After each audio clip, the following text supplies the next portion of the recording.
Hello साथियों, स्वागत है आप सभी को अपने channel target with Om Prakash में। तो आज हम लोग चलेंगे इम्पॉर्टेंट टॉपिक लेकर के आए हैं जो है जनन।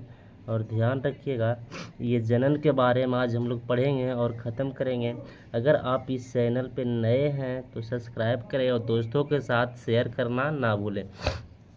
तो चलिए दोस्तों, हम लोग जानते हैं इस चैप्टर से आज ख़त्म करेंगे। लगभग 20 ऑब्जेक्टिव आप लोग के लिए लेकर के आए हैं जो P/Q है।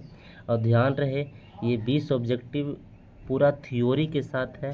और पहले थ्योरी बता लेंगे, इसके बाद हम ऑब्जेक्टिव लेकर चलेंगे और आप बना लीजिएगा। तो इसमें से आप बताइएगा कि कितना सही करते हैं 20 में से, ये कमेंट ज़रूर कीजिएगा। तो चलिए हम लोग अपना क्लास शुरू करते हैं। तो ध्यान दीजिएगा, देखिए इस प्रकार से है। पहला देखिए, समझिएगा, ये है जनन। क्या है जनन? जनन किसे कहते हैं तो समझिएगा ध्यान से। वैसे जीव जो अपने समान, ध्यान दीजिएगा, जो अपने समान संतान उत्पन्न कर सकता है उसे जनन कहते हैं। क्या कहते हैं? जनन कहते हैं। और ध्यान दीजिएगा, जनन दो प्रकार के होते हैं। एक को हम लोग अलैंगिक जनन और एक को लैंगिक जनन कहते हैं। क्या कहते हैं? एक को अलैंगिक जनन और और दूसरा को हम लोग लैंगिक जनन कहते हैं। देखिएगा, अलैंगिक जनन किसे कहेंगे हम लोग? तो वैसा जनन, ध्यान दीजिएगा, वैसा जनन जिसमें सिर्फ एक नर या मादा की आवश्यकता होती है उसे हम लोग क्या कहते हैं? अलैंगिक जनन कहते हैं। लैंगिक जनन में ध्यान रखिएगा, नर और मादा दोनों की आवश्यकता होती है। क्या होता है? नर और मादा दोनों की आवश्यकता होता है। तो चलिए हम लोग आगे चलते हैं, कुछ क्वेश्चन है इसी पे। ध्यान दीजिएगा, जनन का मुख्य उद्देश्य क्या है? क्या है क्वेश्चन? देखिए, जनन का मुख्य उद्देश्य क्या है? तो नई संतान उत्पन्न करना। क्या है? नई संतान उत्पन्न करना। जनन का मुख्य उद्देश्य क्या है? तो नई संतान उत्पन्न करना। चलते हैं हम लोग नेक्स्ट क्वेश्चन के पास। तो कुछ कहता है, देखिएगा, अलैंगिक जनन में कितने जनक भाग होते हैं? अभी आप लोग को हम बताएं कि अलैंगिक जनन में एक चाहिए नर या मादा, उससे जनन हो सकता है। तो इसके लिए क्या, कितने जनक भाग लेते हैं? तो कितने लेते हैं? ध्यान दीजिएगा, एक, या तो नर या तो मादा। चलिए ध्यान दीजिएगा, अगला क्वेश्चन कहता है कुछ, ईस्ट में जनन किस विधि से होता है? ईस्ट में जनन किस विधि से होता है? तो ये होता है मुक्कुलन विधि से। कौन विधि से? मुक्कुलन विधि से। तो चलिए हम लोग देखते हैं ईस्ट के बारे में कैसे होता है। देखिए ध्यान दीजिएगा, यहाँ पर ईस्ट में जनन है। देखिए ये ईस्ट है। क्या है? ईस्ट है। समझिएगा बात के दोस्तों, ये क्या है? ईस्ट है। और ईस्ट में ये क्या है? ईस्ट है। और ईस्ट में केंद्रक विभाजन होगा। ध्यान रहे, यही केंद्रक है जो हम लोग जानते हैं कोशिका का दिमाग कहते हैं। क्या कहते हैं? कोशिका का दिमाग। और ईस्ट कैसा है? तो ईस्ट एक कोशिकीय जीव है। और ध्यान रहे, ये कोशिका का क्या है? दिमाग है। क्या है? तो दिमाग। ध्यान रहे, दिमाग अलग अलग होगा तब ना अलग कोशिका बनेगा। तो देखिए यहाँ पर से ये जो केंद्रक है इसको दो भागों में बांटा जा रहा है। तो देखिए यहाँ बांटा जा रहा है, लेकिन यहाँ बट गया है अलग अलग, और यहाँ से फिर अलग अलग खंड हो गया। ये ईस्ट है। क्या है? ईस्ट। देखिए यहाँ है लिखा हुआ, पढ़िएगा ध्यान से, कि ईस्ट में मुक्कुलन द्वारा जनन होता है। किसके द्वारा होता है? मुक्कुलन द्वारा होता है। इसके बाद देखिए आइए अमीबा। देखिए मुक्कुलन जैसे ही होता है उसी प्रकार से एक होता है विखंडन। क्या होता है? विखंडन। और ध्यान रखिएगा, विखंडन के ही दो भाग है। एक को हम लोग कहते हैं द्विविखंडन और एक को कहते हैं बहुविखंडन। क्या कहते हैं? द्विविखंडन और बहुविखंडन। क्या कहते हैं इसको हम लोग? द्विविखंडन और बहुविखंडन। तो चलिए आगे हम लोग बढ़ते हैं। अगला देखिए, इसी पर एक क्वेश्चन है, अमीबा। देखिए ध्यान दीजिएगा, अमीबा में जनन किस प्रकार से होता है? देखिए ध्यान दीजिएगा, यहाँ पर अमीबा में जनन कैसा? द्विविखंडन विधि से होता है। कैसा होता है? देखिए यहाँ भी उसी प्रकार से एक केंद्रक था, यहाँ डबल केंद्रक में टूट रहा है। क्या हो रहा है? डबल केंद्रक में टूट रहा है। और ये जीव द्रव है। क्या है? जीव द्रव। और यहाँ आता है, देखिए इधर भी जीव द्रव, ये केंद्रक यानी दो भागों में टूट रहा है। जरा हम लोग कुछ कहते हैं, कोशिका का दिमाग कहते हैं। क्या कहते हैं? कोशिका का दिमाग कहते हैं। चलिए इसी पर एक क्वेश्चन देखते हैं आगे क्या कहता है। देखिए अमीबा में अलैंगिक जनन किस प्रकार से होता है? देखिए किस प्रकार से होता है, द्विविखंडन। कैसा होता है, द्विविखंडन। कैसा होता है, द्विविखंडन। कैसा, द्विविखंडन जनन होता है, द्विविखंडन जनन होता है। चलिए आगे हम लोग चलते हैं, अगला क्वेश्चन। देखिए यहाँ पर कुछ हम लोग पुष्प के बारे में दिया गया है, तो इसके बारे में समझते हैं, फिर आगे जानेंगे। देखिए ध्यान दीजिएगा, ये जो दिखाई दे रहा है आप लोग के, ये बाहर की भाग है, यार हम लोग बाह्य दल कहते हैं। क्या कहते हैं, जैसे फूल में देखते होंगे आप लोग के नीचे जो लगा हुआ रहता है पत्ती की तरह, वो जो होता है बाह्य दल होता है। और ध्यान रहे, जो फूल देखते होंगे इस प्रकार से, वो जो होता है दल, जरा पंखुड़ी कहते हैं। और ये जो दिखाई दे रहा है आप लोग के, समझिएगा, यहाँ पर ये जो दिखाई दे रहा है ये क्या है, ये जो दिखाई दे रहा है क्या है, अंडाशय है। पुष्प में क्या होता है, अंडाशय। फिर देखिए यहाँ पर से ये अंडाशय का भाग है, जो स्त्री केसर का ही भाग में आता है। और ये सब क्या है, पुरुष, यानी पुरुष वाला भाग, यानी क्या, पुंकेसर। किसका भाग है, पुंकेसर। देखिए 3 गो इधर पट्टी है, इधर कौन है बीच में, ऐसे ध्यान रखिए। देखिए जैसे यहाँ पर 3 गो पुरुष यहाँ पर है, और इधर भी 3 गो पुरुष है, बीच वाला कौन है, तो महिला है। कौन है, महिला। तो चलिए इसी पर देखते हैं, क्वेश्चन कुछ है, परागन कहाँ बनते हैं, तो ध्यान रखिएगा, परागन पराग कोश में बनते हैं। कहाँ बनते हैं, परागन कहाँ बनते हैं, तो पराग कोश में। कहाँ बनते हैं, पराग कोश में बनते हैं। चलिए अगला क्वेश्चन क्या है, फूल का नर जनन अंग कौन सा है?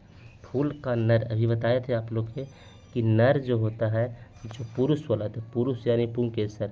मादा कहेगा तो कौन होगा, स्त्री केसर। तो यहाँ बोला है क्या, नर, तो नर में क्या हो जाएगा, पुंकेसर। क्या होगा, पुंकेसर, जो पुरुष का भाग है। चलिए अगला क्वेश्चन क्या है, फूल का मादा जनन कौन सा भाग होता है? देखिए यही बताया आप लोग को जी, पुरुष वाला। क्या बताया अभी, पुरुष वाला।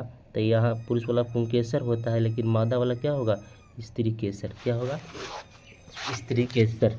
क्या होगा यहाँ पर से, स्त्री केसर। तो चलिए आगे क्वेश्चन क्या कहता है, परागन क्या है, तो ध्यान रखिएगा, परागन एक परागकण का वर्तिकाग्र तक पहुँचाना कुछ करता है। ये काम क्या करता है, परागन का वर्तिकाग्र तक पहुँचाता है। कौन, ये परागन कुछ करता है, परागन का वर्तिकाग्र तक पहुँचाता है। चलते हैं हम लोग नेक्स्ट क्वेश्चन, तो ध्यान दीजिएगा, निषेचन कहाँ होता है? क्या, निषेचन कहाँ होता है, तो ये बताए थे कहाँ, यानी कि अंडाशय में। किस में होता है, अंडाशय में। कहाँ होता है निषेचन, तो अंडाशय में होता है। ध्यान रखिए कहाँ होता है, अंडाशय में। चलिए नेक्स्ट क्वेश्चन, निषेचन के बाद अंडाशय क्या बन जाता है? ध्यान दीजिएगा, देखो निषेचन के बाद अगर जो पूछे कि अंडाशय क्या बनता है, तो ये फल बनता है। क्या बनता है, फल बनता है। लेकिन अगर जो अंडाशय निषेचन के बाद अगर जो बीजांड पूछे कि बीजांड का बनता है, तो बीजांड बीज बनता है। क्या बनता है, बीज। पूछेगा निषेचन के बाद अंडाशय क्या बनता है, तब फल, और बीजांड क्या बनता है, तब बीज थे। देखिए आगे भी इस प्रकार से क्वेश्चन है, निषेचन के बाद बीजांड, यानी बीजांड जो बीज है क्या बनता है, बीजांड। तो क्या होगा अगर ऑप्शन बी, यानी कौन, बीज। कौन होगा अगर, बी होगा। चलिए नेक्स्ट क्वेश्चन ध्यान दीजिएगा, चलते हैं क्वेश्चन नंबर 11। ये देखिए 11 तो हो गया हम लोग का। अब समझिएगा, कुछ हम लोग लाए हैं मादा जनन तंत्र। क्या है ये, मादा जनन तंत्र। और ये मानव जनन तंत्र को 2 भागों में बांटा गया है। एक को हम लोग कहते हैं पुरुष जनन तंत्र, एक को क्या कहते हैं, मादा जनन तंत्र। तो ध्यान दीजिएगा, देखिए यहाँ पर से ये मादा जनन तंत्र है, इसका नाम है गर्भ, क्या है ये पूरा, गर्भाशय। क्या है, गर्भाशय का चित्र है। ध्यान दीजिएगा, ये है अंडाशय। क्या है, अंडाशय। क्या है ये, अंडाशय। और अंडाशय से ये फ्लोपियन ट्यूब, जरा अंडवाहिनी भी कहते हैं, और इसके द्वारा, अंडवाहिनी के द्वारा ही जा कर के यहाँ पर अंडाणु वेट करता है किसका, शुक्राणु का। इस मार्ग से शुक्राणु आता है, तो यहाँ पे निषेचन होता है। और निषेचन होने के बाद गर्भाशय के द्वारा आ करके यहाँ पर गर्भाशय में इसका विकास होता है। और ध्यान रखिएगा, अगर जो नहीं मिल पाता है शुक्राणु इसको, तो ये समझिएगा, अगर नहीं मिल पाता है शुक्राणु यहाँ से, तो ये यहाँ पर से फिर आ करके इस तरह से एकदम रेड परत बन जाता है। इस प्रकार से रेड परत बन जाता है। और परत बनने के बाद फिर ये स्राव, रक्त का स्राव होता है, जिसे हम लोग माहवारी कहते हैं। क्या कहते हैं? माहवारी। तो ध्यान दीजिएगा, आगे चलते हैं। देखिए इसी में और तनी समझिएगा कौन सा भाग कहाँ पे है। तो देखिए ध्यान दीजिए,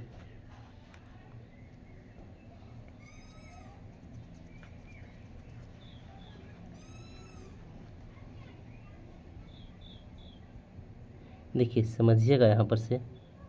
तो ये ध्यान दीजिएगा थोड़ा सा, हाँ बस ये पूरा फिगर आ गया। अब समझिएगा, देखिए ये जो मार्ग दिखाई दे रहा है वेजिना, क्या है ये? वेजिना। इसी को हम लोग योनि के नाम से जानते हैं। क्या जानते हैं? योनि के नाम से जानते हैं। इसके बाद ध्यान दीजिएगा, ये है सर्विक्स। क्या है? सर्विक्स। इसी को हम लोग क्या कहते हैं? सर्विक्स। क्या कहते हैं इसको? सर्विक्स। अब ये कुछ है गर्भाशय। क्या है ये? गर्भाशय। ये कौन सा भाग है? गर्भाशय। यहाँ क्या है? Fallopian tube. क्या है? Fallopian tube. ये क्या है? Fallopian tube. यहाँ क्या है? अंडाशय। क्या है? अंडाशय। अब ध्यान दीजिएगा, देखिए अगर जो यहाँ पर से आप लोग सुनते होंगे कि जो महिला नसबंदी होता है वो किस प्रकार के होता है, तो ध्यान दीजिएगा, समझिएगा यहाँ से। ये जो फ्लोपियन ट्यूब आप लोग को दिखाई दे रहा है, यहाँ पर फ्लोपियन ट्यूब जो दिखाई दे रहा है, इसी को कैंची से काट करके और अलग या यंत्र से काट करके अलग कर दिया जाता है। इससे अंडाणु स्पर्म से नहीं मिल पाता है, इसलिए भ्रूण का विकास नहीं होता है। और एक अगर जो मिलता है यहाँ से आकर के, तो आकर के भ्रूण का विकास जरा हम जाइगोट कहते हैं, वो गर्भाशय में होता है। लेकिन नसबंदी होने के बाद यहाँ से यहाँ कट जाएगा, तो ये आकर के इसमें नहीं मिलेगा, तो क्या होगा? भ्रूण का विकास ही नहीं होगा। तो ध्यान दीजिएगा, यानी भ्रूण बनवे नहीं करेगा। तो चलते हैं हम लोग, देखिए आगे।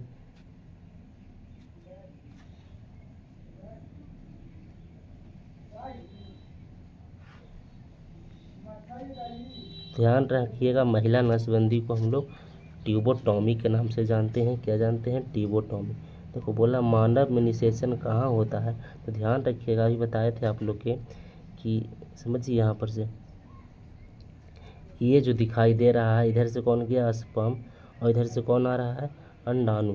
और आ करके यहाँ पर वेट करता है। ध्यान रहे, एक मंथ यहाँ से आएगा, एक मंथ यहाँ से आएगा, तो एक मंथ यहाँ से यहाँ तक आएगा। तो ध्यान रखिएगा, एक मंथ ये निकले या तो एक मंथ में ये निकले। और ये स्पर्म बहुतों सा संख्या के रूप में आता है और जा करके यहाँ पर मिलता है, या यहाँ मिलेगा या यहाँ मिलेगा। फिर मिलने के बाद निषेचन होता है, जरा हम लोग फर्टिलाइजेशन कहते हैं। और निषेचन होने के बाद ये आते हैं गर्भाशय में, और गर्भाशय में यहाँ भ्रूण का विकास होना शुरू हो जाता है। तो वही क्वेश्चन हम लोग से पूछा है, समझिएगा कि मानव में निषेचन कहाँ होता है। तो मानव में निषेचन कहाँ होता है? तो अंडवाहिनी, जरा हम लोग फलोपियन ट्यूब कहते हैं। कुछ कहते हैं फलोपियन ट्यूब। ये किस में पाया जाता है? तो महिला में। अब ध्यान दीजिएगा, आगे चलेंगे। पुरुष जनन कोशिका कहलाती है। तो ध्यान रहे, पुरुष में जैसे महिला में अंडाणु का निर्माण होता है, उसी प्रकार से पुरुष में शुक्राणु का निर्माण होता है। किसका निर्माण होता है? और ये लाखों लाखों संख्या में होता है। क्या होता है? लाखों संख्या में होता है। और अंडाणु एक की संख्या में होता है, और ये जाकर के एक इसमें मिलता है, तो भ्रूण का विकास होता है। अब देखिएगा, ये है पुरुष जनन तंत्र। समझिएगा ध्यान से, ये क्या है? तो पुरुष जनन तंत्र। देखिएगा, ये है, ध्यान से समझिए। देखिए यहाँ पर से ये वृषण है। क्या है? वृषण। और ध्यान रखिएगा, वृषण में ही शुक्राणु का निर्माण होता है। और यहाँ से ये जो नली दिखाई दे रहा है, ये नली के द्वारा इस प्रकार से यहाँ आ करके, और ये जो दिखाई दे रहा है कहते हैं हम लोग प्रोस्टेट ग्रंथि, यानी कुछ कहते हैं प्रोस्टेट ग्रंथि। क्या है ये? प्रोस्टेट ग्रंथि। और ये जो दिखाई दे रहा है, ये क्या है? मूत्राशय है। क्या है? मूत्राशय है। और ध्यान रखिएगा, ये है, जरा हम लोग कुछ कहते हैं, देखिए ये मूत्राशय हो गया। और देखिएगा इसके बाद समझिए, देखिए इस यहीं से प्रोस्टेट ग्रंथि से आकर के इस प्रकार से सीसन के द्वारा कौन? शुक्राणु बाहर निकलता है। और समझिएगा ध्यान से, यहाँ पर क्या होता है, देखिएगा ये जो है ये वृषण है। और ब्रीसन से क्या निकलता है, स्पर्म निकलता है और यहाँ आकर के प्रोस्टेट ग्रंथि में आकर के रुकता है और यहीं पर चिपचिपा पदार्थ यहाँ पर आकर के जमता है और इसमें सम्मिलित होने के बाद देखिए यहाँ पर लगा हुआ है बल्ब। क्या लगा हुआ है, अगर जो ये बल्ब यहाँ पर से इस प्रकार से खुलेगा तो स्पर्म निकलेगा। एक ही नली है, ध्यान रखिएगा, ये नली कितना होता है, एक ही नली होता है। और अगर जो यहाँ से ये जो बल्ब खुलेगा इधर से तो यहाँ से स्पर्म आएगा और अगर जो ये मूत्राशय है, क्या है, ये मूत्राशय है, क्या है, मूत्राशय है और यहाँ से निकलेगा तो ध्यान रखिएगा उधर का बल्ब खुलेगा तो यहाँ से मूत्र त्याग होगा। यानी ध्यान रहे, पूछेगा सिसन का कार्य क्या है, तो फर्स्ट कार्य है, समझिएगा, पहला है कुछ मूत्र त्याग, फिर क्या है, इसी से शुक्राणु भी बाहर निकलता है, क्या है, शुक्राणु भी बाहर इसी से निकलता है। तेरा हम लोग को कहते हैं सिसन कहते हैं या इसी को हम लोग लिंग कहते हैं, क्या कहते हैं, लिंग कहते हैं। ध्यान दीजिएगा यही यहाँ पर बल्ब है, जो बल्ब के द्वारा ही या तो देखिए एक ही नली के द्वारा या तो मूत्र आएगा या तो स्पर्म आएगा। तो यहीं पर बल्ब, अगर जो ये वाला बल्ब खुलेगा तो वो बंद हो जाएगा, वो खुलेगा तो वो बंद हो जाएगा। तो यहाँ पर ही क्या है, बल्ब है। अब ध्यान रखिएगा ये क्या है हम लोग का, ये क्या है, ये सीसन है जहाँ से क्या होता है, स्पर्म और मूत्र त्याग होता है। तो ध्यान रखिएगा, क्वेश्चन पूछेगा सीसन का कार्य क्या है, तो देखिए और समझिएगा यहाँ पर जो दिखाई दे रहा है आप लोग के, ये है ब्रीसन, क्या है, ब्रीसन, और ब्रीसन में ही शुक्राणु का निर्माण होता है। और ध्यान रखिएगा ये ऐसा भाग है जो शरीर का बाहर होता है, क्योंकि शरीर के बाहर होने का कारण एक ही है, मानव शरीर के तापमान से इसको 2 से 3 डिग्री सेल्सियस तापमान कम चाहिए, किसको, ब्रीसन को। अगर जो अधिक तापमान इसको नहीं मिलना चाहिए। तो ध्यान रखिएगा ब्रीसन को शरीर से 2 या 3 डिग्री सेल्सियस तापमान कम ही चाहिए, किसको, ब्रीसन को। और ध्यान रखिएगा ब्रीसन की संख्या एक जोड़ा होता है, क्या होता है, एक जोड़ा, यानी कितना, 2 होता है, कितना होता है, 2। अब ध्यान रखिएगा ये मल द्वार है, ये मल त्याग होता है।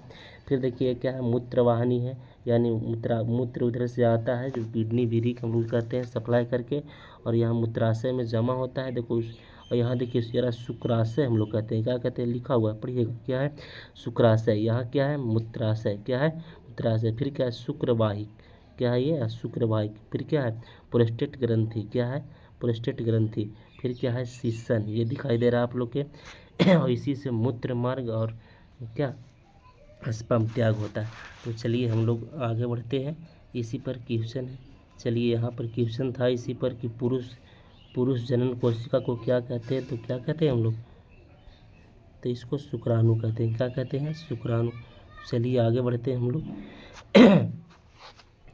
अगला क्वेश्चन क्या कहता है, सुनिएगा, स्त्री जनन कोशिका कहलाती है, तो क्या कहलाती है, अंडाणु। क्या कहलाता है, ध्यान रखिएगा, स्त्री वाला क्या कहलाता है, अंडाणु, क्या, यानी कि ऑप्शन नंबर क्या होगा हम लोग के बी, कौन होगा, बी, ऑप्शन नंबर ए, यानी कि शुक्राणु क्या होगा, तो ये पुरुष में होता है, किस में होता है, पुरुष यानी मेल में होता है। अब ध्यान रखिएगा अगला क्वेश्चन क्या कहता है, मानव में गर्भाशय की सामान्य अवधि कितनी होती है, तो आप लोग जानते हो कितना होता है, 9 महीना, या इसी को आपको कितना मिल जाएगा, 9 × 3 = 27, यानी 270 दिन।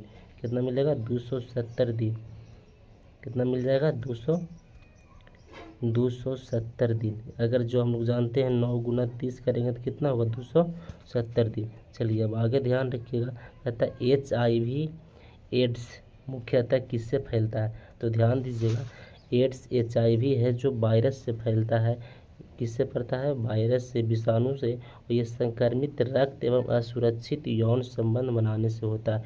देखिए संक्रमित रक्त, यानी किसी संक्रमित रक्त से हम लोग का रक्त मिल जाता है तो वो यानी कि हो जाएगा। फिर कुछ कहता है असुरक्षित यौन से भी होता है।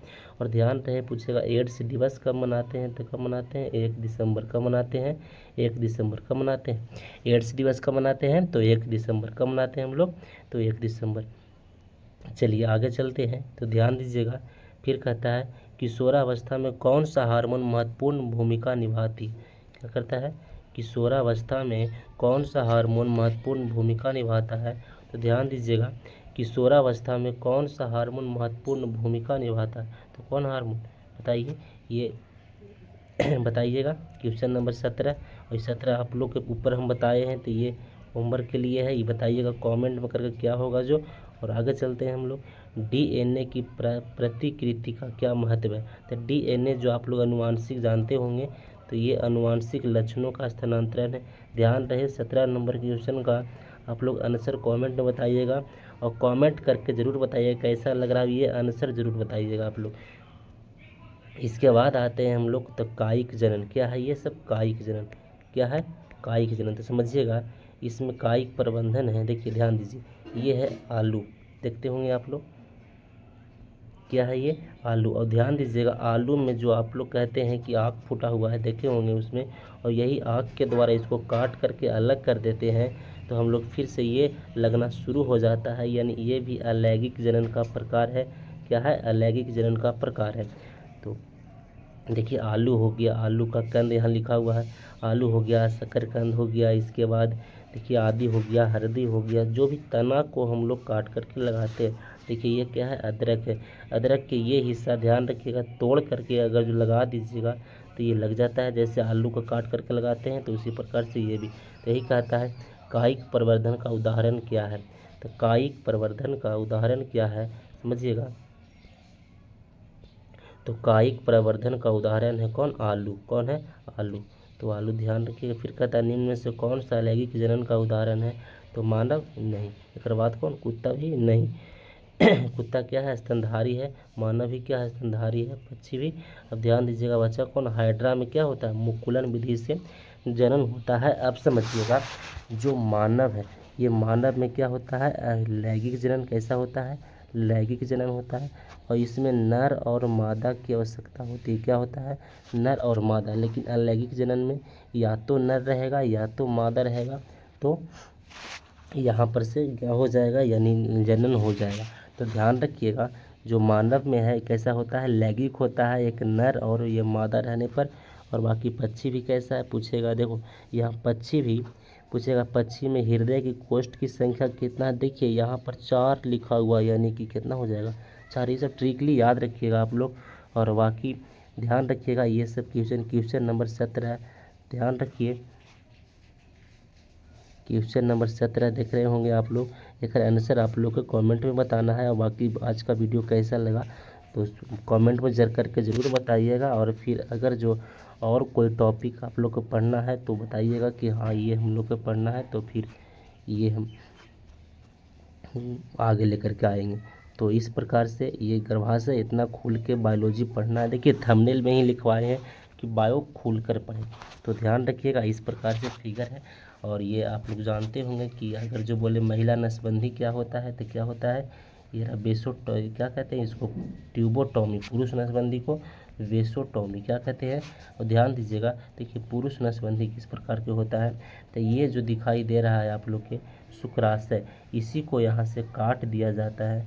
ध्यान रहे ये स्पर्म नहीं निकलेगा, लेकिन यहाँ से क्योंकि ये जो चिपचिपा पदार्थ बना रहा है, तो ये नसबंदी के बाद भी पुरुष में भी चिपचिपा पदार्थ निकलता है, यानी इस प्रकार से। लेकिन उस शुक्राणु नहीं होता है, जो प्रोस्टेट ग्रंथि निकालता है, ये चिपचिपा पदार्थ होता है।